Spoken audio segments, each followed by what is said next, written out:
Once upon a time, in a kingdom far away, there grew a magical flower with the power to heal.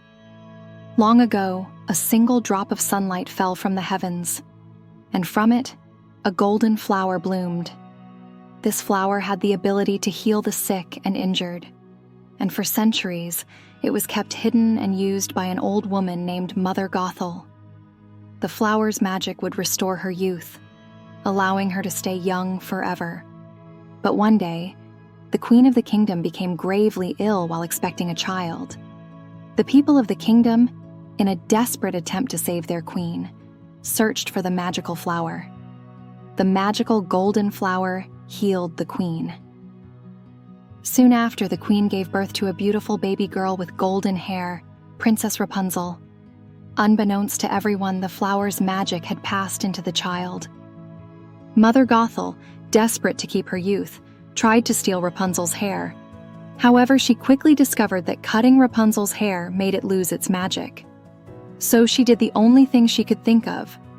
She kidnapped the princess and locked her in a hidden tower deep in the forest, raising Rapunzel as her own daughter and never letting her leave. Rapunzel grew up in the tower, completely unaware of her true identity. As the years passed, her golden hair grew longer and longer. The tower became her entire world, and with no one else around, her only companion was a loyal chameleon. Rapunzel spent her days painting on the walls of the tower, using every color imaginable to bring her surroundings to life. She also filled her time reading the few books she had, dreaming of the world beyond the tower. Every year on her birthday, Rapunzel noticed something strange, floating lights that filled the sky in the distance. She didn't know that these were lanterns sent by the king and queen, longing for the return of their lost princess. Though Rapunzel was curious and yearned to see the lights in person, Mother Gothel always warned her of the dangers of the outside world. She filled Rapunzel's mind with fearful stories, convincing her it was too dangerous to leave. Even though Rapunzel dreamed of what lay beyond, painting images of places she had never seen, she didn't dare disobey her mother. One day, a thief named Flynn Rider stumbled upon the tower. Flynn, whose real name was Eugene Fitzherbert, was a charming rogue who had just stolen a precious crown from the kingdom. He and his partners were being chased by the royal guards, so Flynn ran deep into the forest and found Rapunzel's hidden tower, seeking refuge. He climbed inside, thinking he had found the perfect hiding spot. When Flynn woke up, he was tied to a chair with Rapunzel hair. She made a deal with him. If Flynn would take her to see the floating lights, she would return his crown. Reluctantly, Flynn agreed, thinking he could get the crown back and escape easily. Rapunzel stepped out of the tower for the first time in her life, feeling the grass beneath her feet, the warmth of the sun on her skin, and the wide-open world around her. She was both overjoyed and scared. With Flynn guiding her, they set off on their adventure. Flynn broke the silence first, revealing his real name, Eugene Fitzherbert. It was a confession that stripped away his roguish persona, showing Rapunzel the man beneath. Rapunzel, in turn, shared her own secret. Her long golden hair wasn't just beautiful, it was magical, with the power to heal. She explained that if her hair was ever cut, it would lose its power entirely. As Flynn and Rapunzel traveled together, they began to grow closer.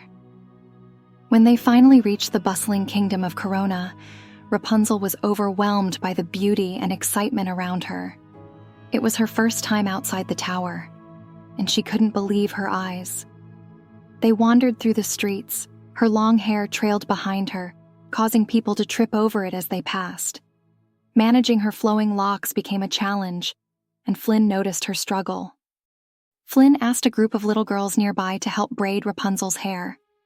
The girls squealed with delight as they gathered around her, weaving flowers and ribbons into her golden tresses. Rapunzel laughed, enjoying the attention and the newfound freedom of her beautifully braided hair.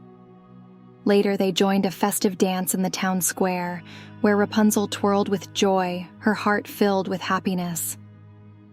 As the evening approached, Flynn realized he wasn't just helping Rapunzel for the crown anymore, he was falling in love with her. they made their way to the water to watch the lanterns together. Finally, on the night of Rapunzel's birthday, they reached the kingdom and saw the floating lanterns. The town was alive with celebration, and Rapunzel was filled with awe as she saw the lanterns light up the night sky. It was a magical moment as the lanterns reflected off the water, and for the first time, Rapunzel felt a sense of belonging and freedom. As they sat together, Flynn gave her a small lantern to release into the sky, and the two shared a tender moment, realizing their feelings for each other. But danger was still close. Meanwhile, Mother Gothel, realizing Rapunzel had left, began her pursuit, determined to bring her back.